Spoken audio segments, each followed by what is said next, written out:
Magandang araw po mga kauban. Welcome po sa Pinilang Alakbay. Yan, pagsasaluhan po natin ngayon ay Filipino style chop suey. Meron po tayong chicharon homemade. Pritong alumahan. Sausawan po natin pinakurat at toyo, lemon at sili at meron po tayong mainit na sabaw. Tara, samahan po muna ninyo ako mag-prepare. Ayan, gagamit po ako ng yayamanin na wok. Ganyan po talaga itsura po niya. Galing po yung France. At yung magluluto ako, pinopromote ko po yan. Regalo po sa akin yung finish. Ang pangalan po niya, De Beer. Made in France. Social. Ang sarap ng good sa sa wok.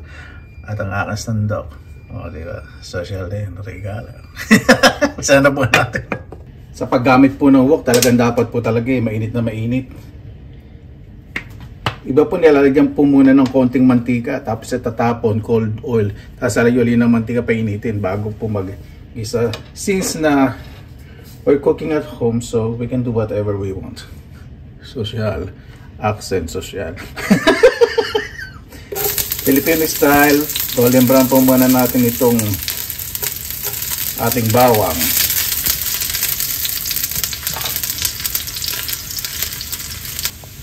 Sa chop suey naman po, slightly golden brown lang ang bawang. Lagyan na po natin ng shallot. Ito po yung sibuyas na maliliit na pag tinanim dumarami. Yung sibuyas po kasi yung onion na sinasabi, siyempre kapamilya po ito ng sibuyas, yung single na tinatanim, isa-isa lang po, ito po yung dumadami. Sa Pilipinas meron po nito, maliliit na sibuyas. Sunod na po natin ng kamatis.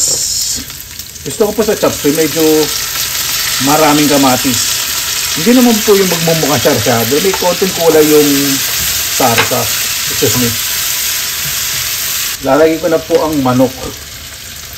Gagamitin ko po ay laman. Hindi ko po alam kung anong parte ng manok po ito. Pero mas masarap po diba sa chop suey, di ba? Yung medyo may buto-buto. Tapos may puso ng manok. Kaatay, di ba? Pero ito gusto ko po muna karne. Maglalagay po ako ng mantika ng baboy. Dahil sa chop suey po, di ba, nilalagyan ng baboy. So, ang gagamitin ko po ngayon ay mantika. Dahil wala na po akong baboy sa rep. Yan po yung dahilan. Sa pagluluto po talaga sa kawali o sa wok, maganda po yung sa manok, hinahalo-halo po para hindi madry hanggang sa mamuti. Maglalagay po ako ng beef cube pampa-enhance ng lasa. Depende naman po sa inyo kung gusto nyo maglagay ng beef cube o chicken cube o kahit wala naman po. Mamuti na manok, malalagay ko na po yung sayote. Lagyan po natin. Hindi po muna ako maglalagay ng asin kasi pag lalagay ako ng asin, madali pong malanta o ma-overcook ang mga niluluto. Gusto ko po kasi may konting lutong po yung mga gulay. Dahil ang sayote medyo matagal maluto, lagay po tayo ng konting tubig lang. Konting tubig lang. Yung pwedeng palubugin lang natin ng bahagya yung sayote. Yan. Nanatiliin nyo po na medyo malakas ang apoy. Huwag naman po yung sobrang lakas na halos nagbabaga na yung kawali. Hindi naman po gano'n. Hindi naman tayo gagawa ng uling na panggatong. Wala lang, may masabi lang ako. Ayan. Kailangan po natin mag-simmer o kumulo po ng maayos. Ayan, kuluan na po. Lagay ko po muna itong carrots.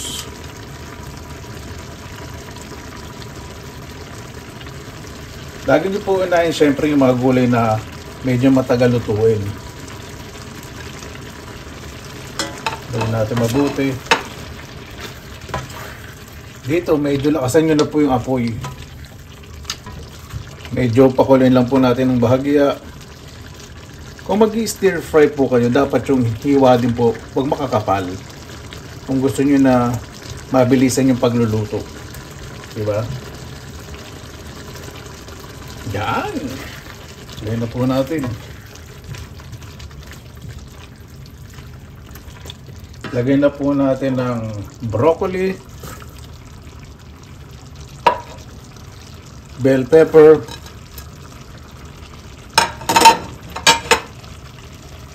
dito maglagay na po tayo ng konting asin.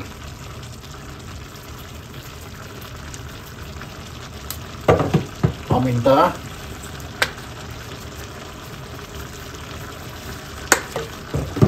Konting toyo. Dark soy sauce po ang gagamitin ko para mas masarap. Yung maitim na toyo. Konting patis. Ang palinamnam. At haluin po natin ng mabilisan.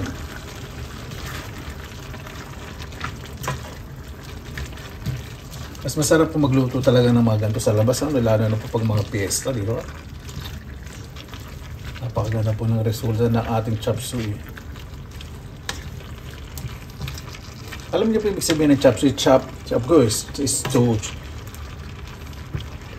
slice, yung chop. So is to mix. Kahit po sa mga Chinese cooking, wala po silang specific na kung anong hahalo sa pagluto ng chop suey. Kasi pag kumakain po sa mga Chinese restaurant dito, iba-iba pong versions yung chop suey. Siyempre ito, Filipino style, di ba? Okay na po. Medyo makulo na. Lagay ko na po itong Chinese cabbage o pechay bagyo. Yun lang po natin mabuti. Palalantahin lang po natin mabuti yung Chinese cabbage. Huwag naman ilantang-lanta. Iba nga po halo lang ganyan. Tapos nilalagay nila sa chafing dish o sa bain marie. Yung sa restaurant po yung bain marie malalaki na stainless steel na may mga tray na stainless na display. Pag kumakain po kayo sa mga kainan. Fast food. Hindi sa fast food, saan ba ito? Sa food courts. Sa mga mall, di ba may mga bain marie? Tawag po. Yung shopping dish, syempre sa mga ano po yun, catering. Yung may makandila sa ilalim. Ayan, okay na po. Ganyan lang. Kasi mainit pa po yung sarsa. Lalagyan ko na po itong ating, pwede po gumamit ng corn flour or potato flour. Gagamitin ko po potato flour kasi gusto ko po yung clear, smooth, para mas maganda pong tignan. O, diba? Then, bigyan po natin ng quick stir. Lalapot po yan ng mabilisan at clear. Diba? Napaka sarap. Napakagandang tignan po ng ating chop suey. Patayin na po natin yung apoy para hindi po masyadong ma-overcook ang gulay. Iluin lang po natin mabuti.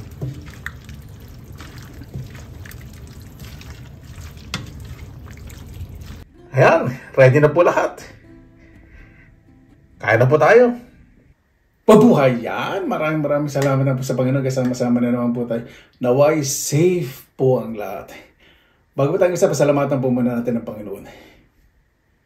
Panginoon, maraming salamat na po sa biyaya binigyan niyo po sa ibibigay na ibigay sa araw po nito. Naway sa bawat puso at isipan po ng bawat isa ay meron pong pagmamahal, pagpapakumbaba at pagkakaisa. Yung pong kailangan po namin. Sinusuko na po namin sa inyo lahat sa kalan ni Jesus. Amen. Amin ko po ngayon ay pineapple juice. Nakabili po ako nito. Naku, napaka-ano po nito. Napaka-popular. Mali. Sabaw pala to. Sorry. Sabaw po ito. Ito po. Wala pong asura kasi napaka-sarap po ng lasa. Yung shelf life niya, ibig sabihin yung expiration date niya, mabilis kasi fresh po. 100%. Pineapple juice. Pagko-kutsara tender po kasi kanina, may dinikit po akong isang furniture.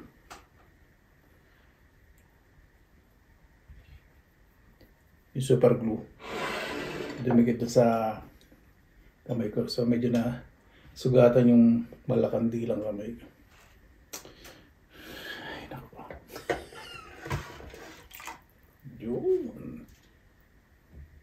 Ito pa yung pinagkulaan ng liempo. Nilagyan po ng murang simulas, asin, paminta.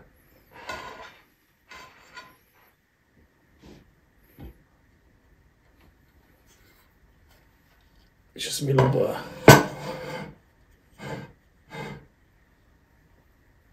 Hindi naman siguro nakakami. Baka na chop suey. Pag may sayote talaga chop suey, napakasarap ng tingin. Gusto ko po yung sayote sa chop suey Kaya nilagyan ko po kanina ng patis to. Kasi walang ipon, di ba? Saka yung mantika ng baboy, naubos na rin yung baboy ko. So, hindi nag-sacrifice yung authenticity ng Filipino style chop suey. At hindi na-overcook yung gulay.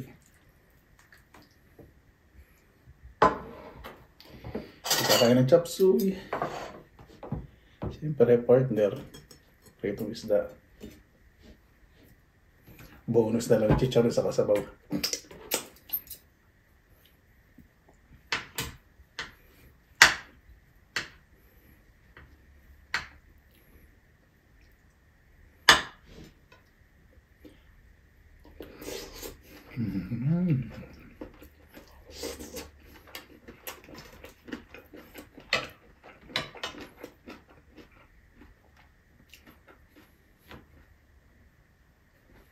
Hindi pa pwede. Hapdi-hapdi pa.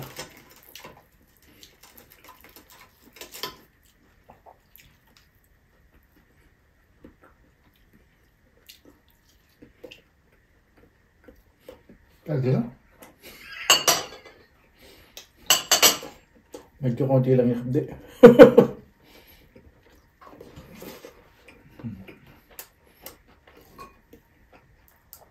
Pinakurat.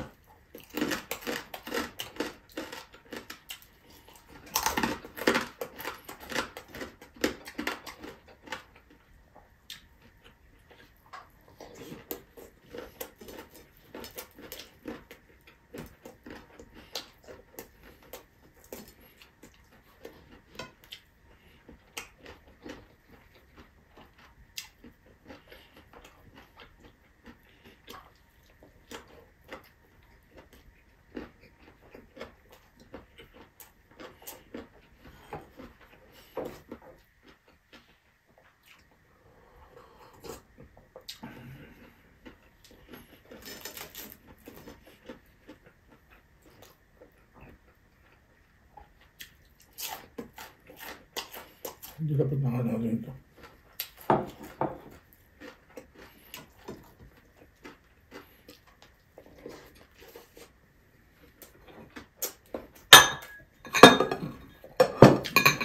Excuse me.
Ito mong nagprito na po ako ng marami.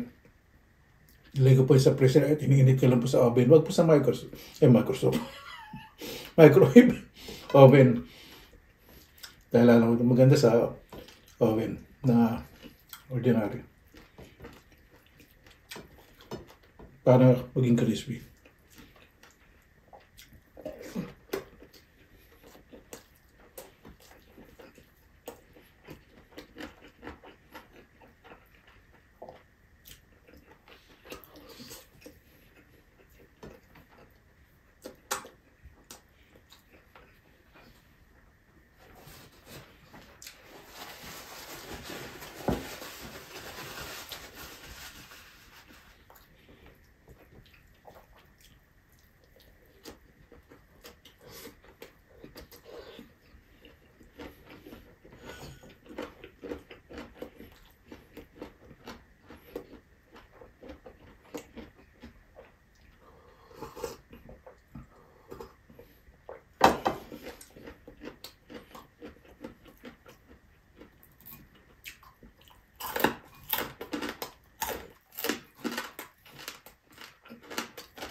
Partner na partner talaga, no?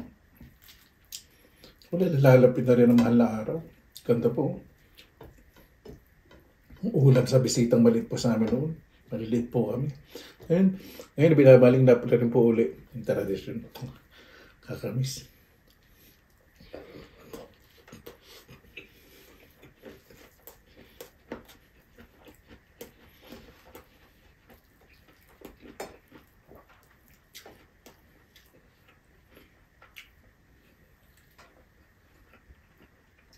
Maabot ako yung mga palaro sa bisita. Santa Cruzan. Aramis po yun.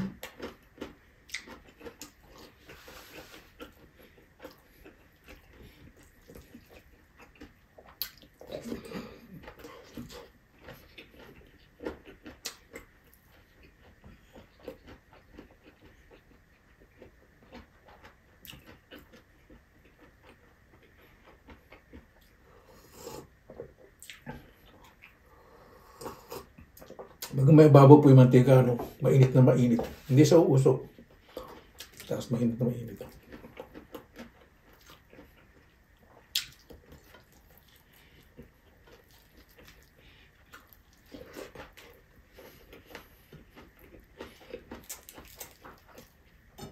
Medyo ito alamahal, sarap.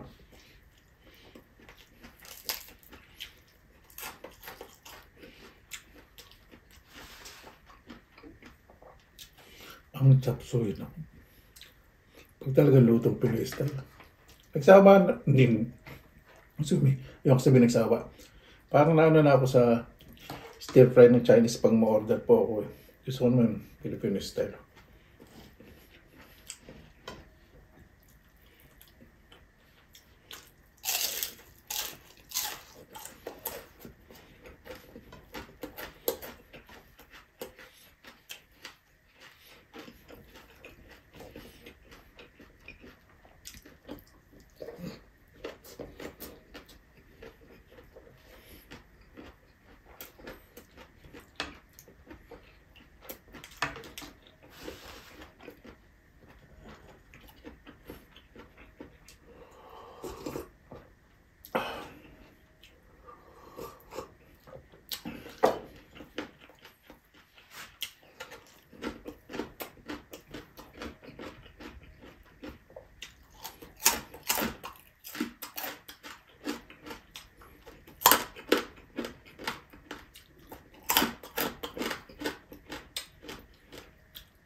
Yung chicharon na ito, sarap din ito sa manggo at sa palabok.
Dali.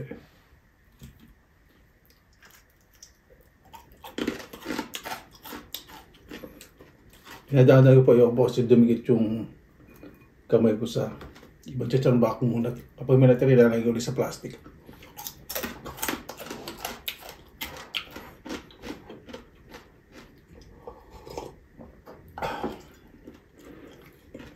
Start muna tayong saging. Ito saging na to, isang peraso, hapunan agad eh. Kung anong variety na saging to.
Winner na winner. Paano po bago tayo magtapos, pasalamatan po muna natin ng Panginoon. Maraming salamat na po sa biyaya binigay po sa amin sa araw nito. Naway bawat isa po ligtas, lalo na po yung malalaki po sa kanilang mamahal sa buhay. Mas maging positibo po sa pagharap ng buhay at tumabang po ng patas. Mag-focus po sa ikaulan ng sariling buhay at pamilya. At iwasan po ng mga argumento at mga gulo o galit sa puso.